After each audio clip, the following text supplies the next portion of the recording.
Hello friends, welcome back to my channel. तो friends, आज की जो वीडियो है, इस वीडियो में हम बिहार स्पेशल के महत्वपूर्ण प्रश्नों को देखेंगे। जी हाँ दोस्तों, इस वीडियो में हमने जो है कि बिहार स्पेशल के प्रश्नों को लिया है। तो अगर आप बिहार से छात्रवृत्ति 3.0 री एग्ज़ाम की तैयारी कर रहे हैं या TRE 4 के लिए पढ़ रहे हैं, तो यह दोनों एग्ज़ाम के लिए बहुत ही महत्वपूर्ण वीडियो है।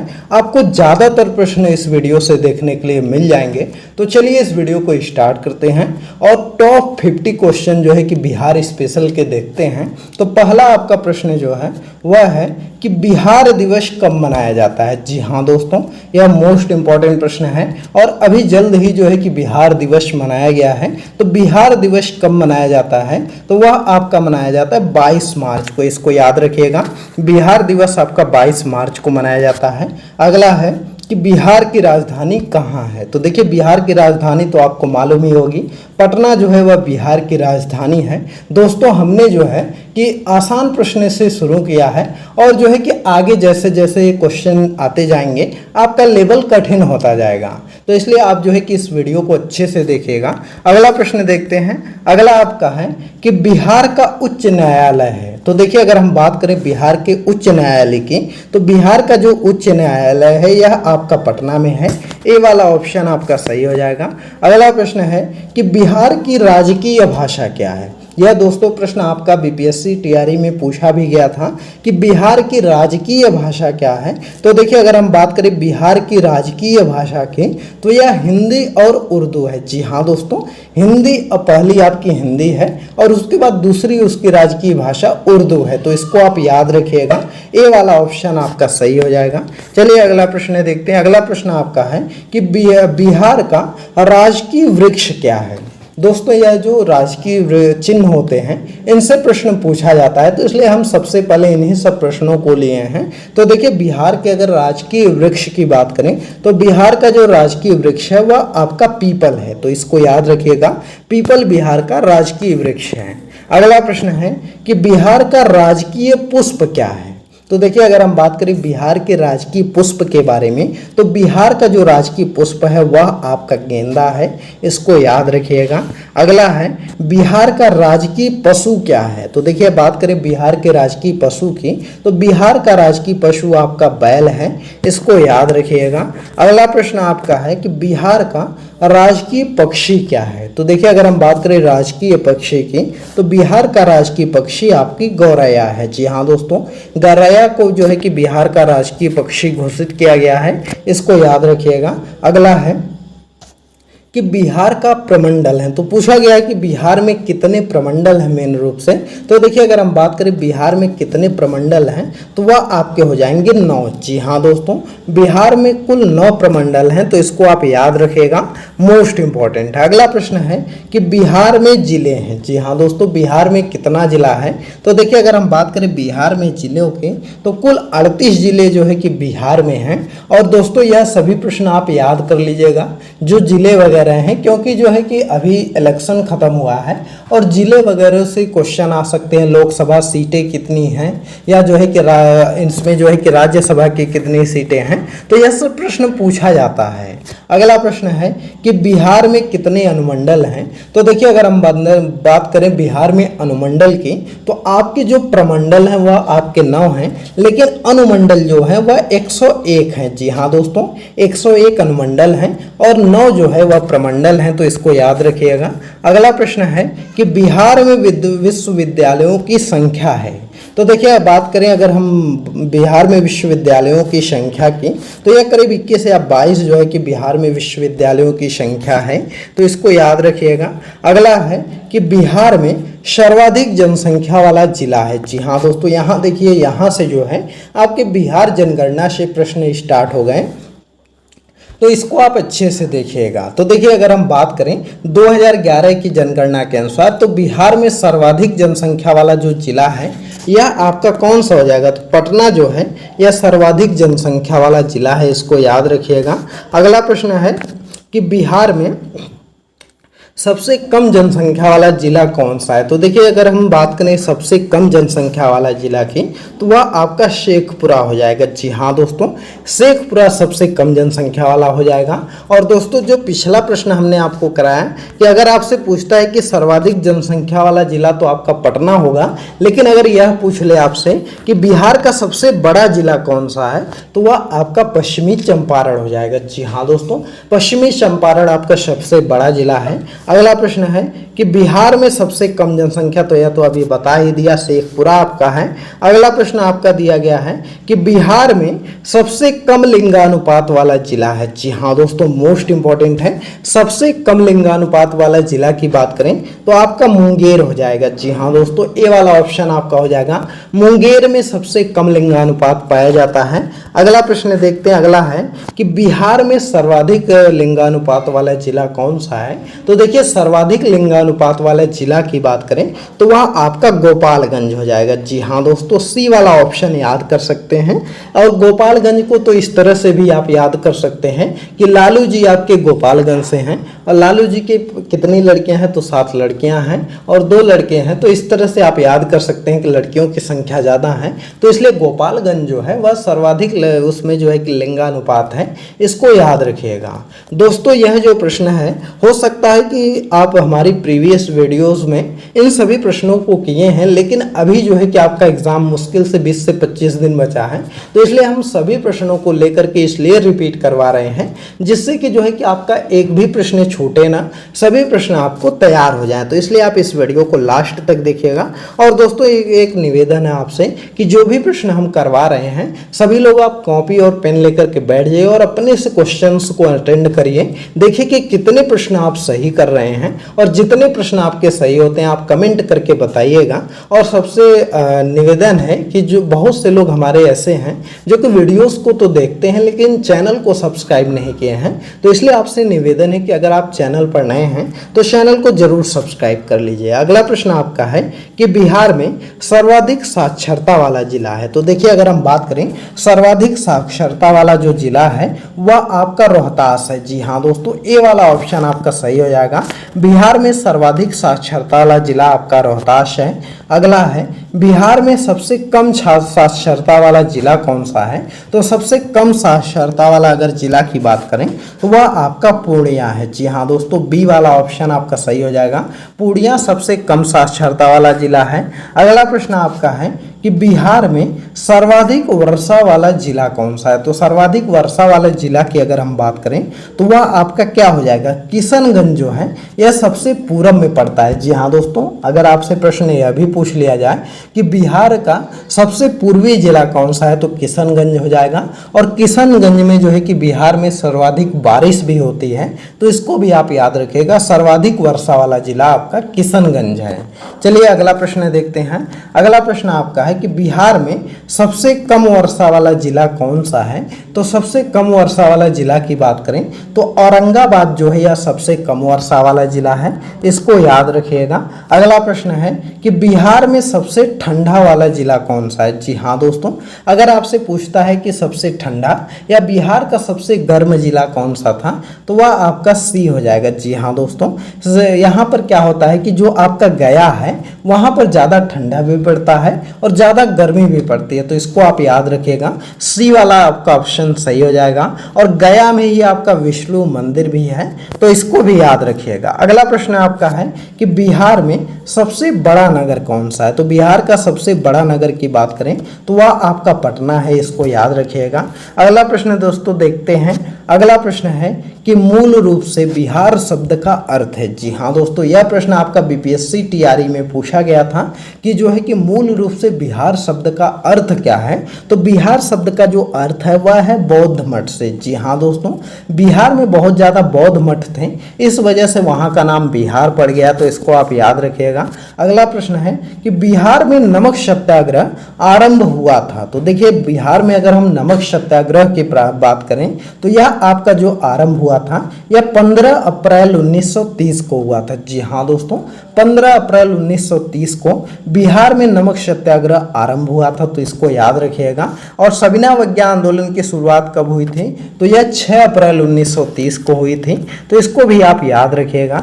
अगला प्रश्न आपका है कि बिहार का पृथक प्रांत के रूप में गठन करने की मांग कब की गई? तो यह थोड़ा सा जो है कि क्वेश्चन में कंफ्यूजन है, तो इसको छोड़ देते हैं। अगला प्रश्न आपका है कि बिहार का मुगल साम्राज्य के प्रांत के रूप में गठन हुआ। तो देखिए अगर हम बात करें बिहार का मुगल साम्राज्य के प्रांत के रूप में जो आपका गठन हुआ था, यह आपका हुआ था कि कब हुआ था? तो 1580 को हुआ था, इसको याद रखिएगा। आपका सी वाला ऑप्शन सही हो जाएगा। अगला प्रश्न देखते हैं, बिहार विधानसभा में वर्तमान में कितने सदस्य हैं? जी हाँ दोस्तों, मोस्ट इंपॉर्टेंट यह प्रश्न है। क्यों इंपॉर्टेंट है?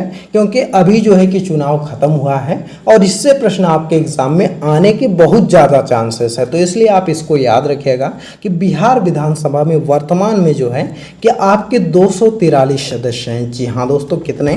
तो 243 सदस्य हैं, इसको याद रखिएगा। अगला है, बिहार में लोकसभा के लिए कितने सदस्य चुने जाते हैं? तो देखिए अभी इलेक्शन हुआ है लोकसभा का, और यह प्रश्न तो आपके एग्जाम के पॉइंट ऑफ व्यू से वेरी वेरी इंपॉर्टेंट है। तो बिहार में जो है कि लोकसभा के लिए जो है वह 40 सीटें हैं। जी हाँ दोस्तों, 40 सदस्य चुने जाते हैं, इसको याद रखिएगा। दोस्तों यह वीडियो आपको कैसी लग रही कमेंट करके बताइएगा। वीडियो पसंद आ रही तो वीडियो को लाइक करिए, ज़्यादा से ज़्यादा शेयर करिए, और चैनल पर नए हैं तो चैनल को भी सब्सक्राइब करिए। और दोस्तों हमारे टेलीग्राम चैनल भी है, टेलीग्राम चैनल का लिंक इस वीडियो के डिस्क्रिप्शन में दिया गया है, तो इसलिए आप हमको टेलीग्राम पर भी फॉलो कर लीजिए, क्योंकि टेलीग्राम पर जब वीडियोस अपलोड होती है तो उसका लिंक वगैरह भी दिया जाता है, साथ ही में कोई नई जानकारी रहती है तो वह भी शेयर किया जाता है, तो इसलिए टेलीग्राम पर हमको जरूर फॉलो करिए।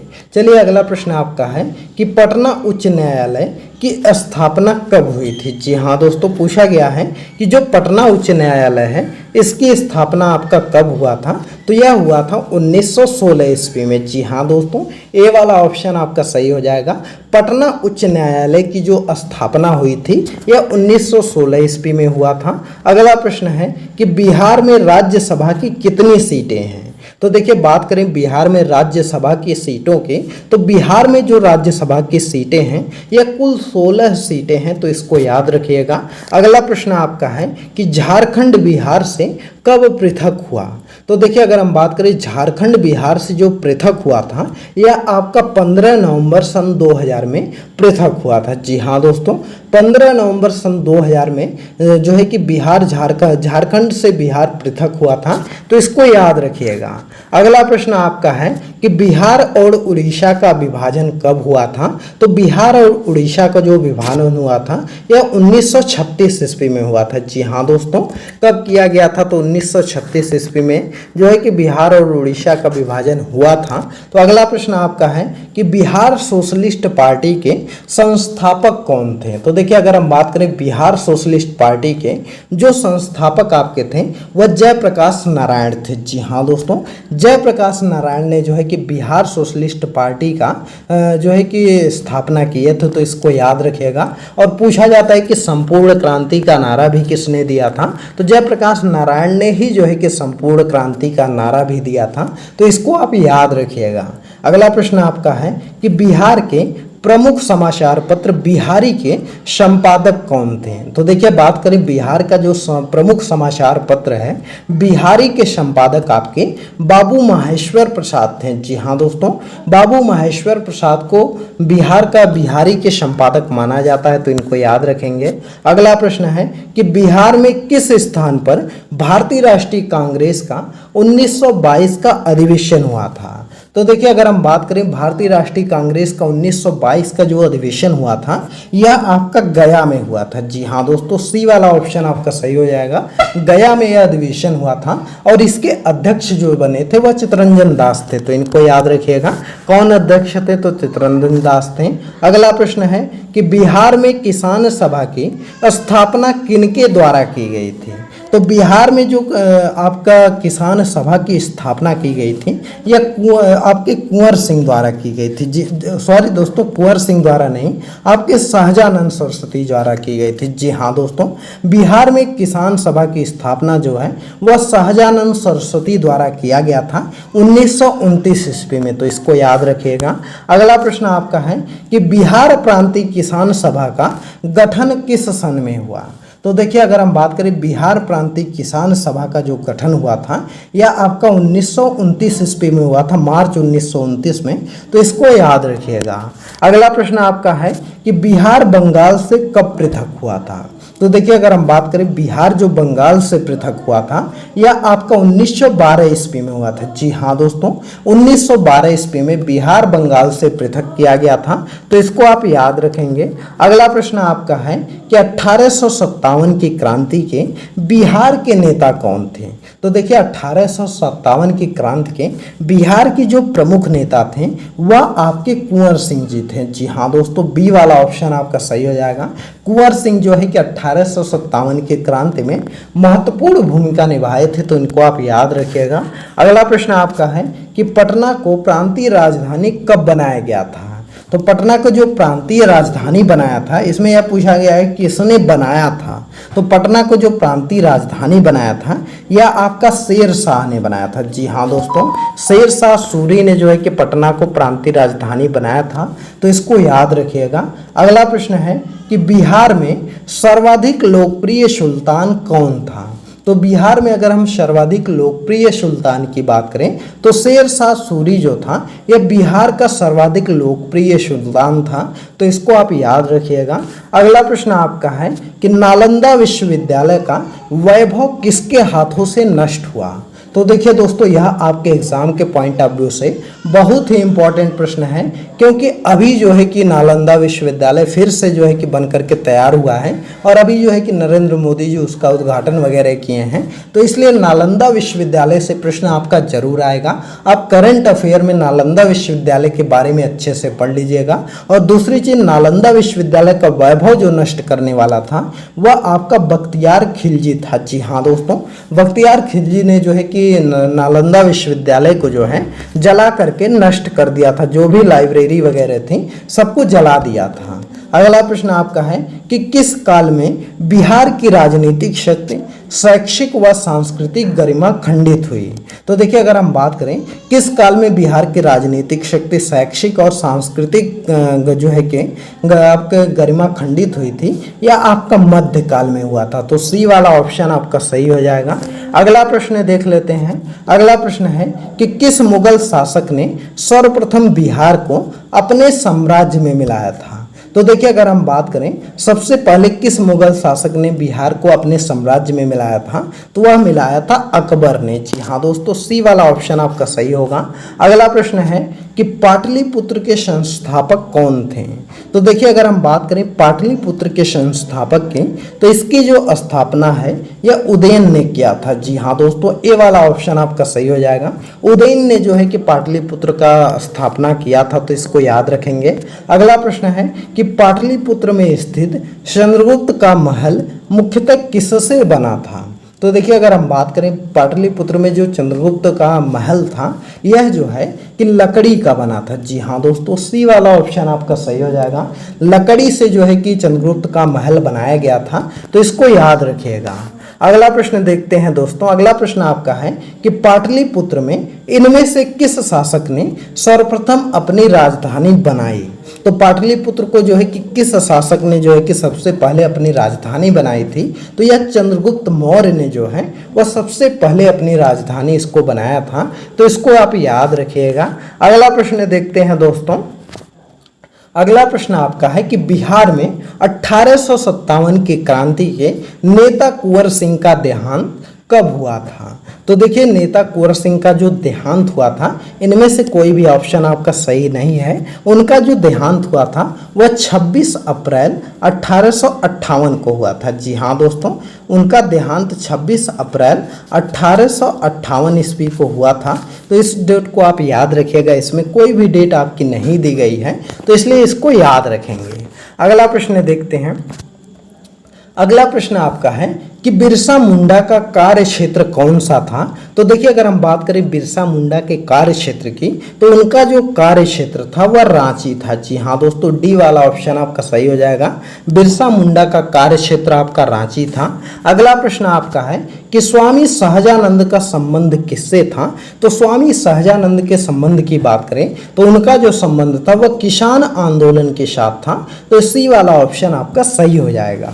दोस्तों जो स्वामी सहजानंद थे, इनसे जो है कि हर बार बीपीएससी जो है टीआरई में प्रश्न पूछता है। टीआरई 1 में भी आया था, टीआरई 2 में भी आया था और टीआरई 3 में भी आया था। तो इसलिए स्वामी सहजानंद के बारे में अच्छे से पढ़ लीजिएगा कि यह किसान नेता थे और बिहार में किसान आंदोलन के जो है कि साथ थे और बहुत ज़्यादा इनका योगदान भी रहा था किसान आंदोलन में। तो इसलिए इनके बारे में अच्छे से पढ़ लीजिएगा।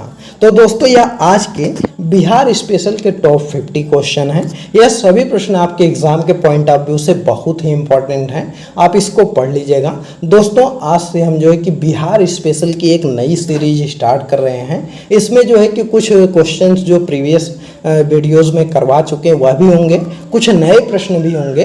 तो इसलिए जो है कि हम करीब 500 से 600 क्वेश्चन आपको करवाएंगे। तो इसलिए आप हमारे चैनल को जरूर सब्सक्राइब कर लीजिए। आपको पूरा प्लेलिस्ट मिलेगी, हर एक वीडियोस में 50 क्वेश्चन रहेगा और पूरा रिवीजन आपका हो जाएगा जब तक एग्जाम होगा। तो इसलिए चैनल को जरूर सब्सक्राइब करके रखिए और बेल आइकन भी प्रेस कर दीजिए। और सबसे इंपॉर्टेंट है कि आप हमको टेलीग्राम पर फॉलो कर लीजिए, क्योंकि टेलीग्राम पर अगर आप फॉलो किए रहेंगे तो वहाँ पर जब भी वीडियोस हम अपलोड करते हैं तो उसका लिंक भी देते हैं, कोई पीडीएफ भी रहता है तो शेयर करते हैं, और साथ ही में कोई नई जानकारी रहती है एग्जाम से रिलेटेड सूचना हो गई, एडमिट कार्ड वगैरह के बारे में, तो वह भी बताया जाता है। तो इसलिए आप वहाँ पर फॉलो जरूर करिए। लिंक इस वीडियो के डिस्क्रिप्शन में दिया गया है। और दोस्तों यह वीडियो आपको कैसी लगी कमेंट करके बताइएगा। वीडियो आपको पसंद आती है तो वीडियो को लाइक करिए, ज़्यादा से ज़्यादा शेयर करिए, और चैनल पर नए हैं तो चैनल को जरूर सब्सक्राइब करिए। चलिए मिलते हैं अगली एक नई वीडियो में एक नए टॉपिक के साथ। तब तक के लिए बाय बाय।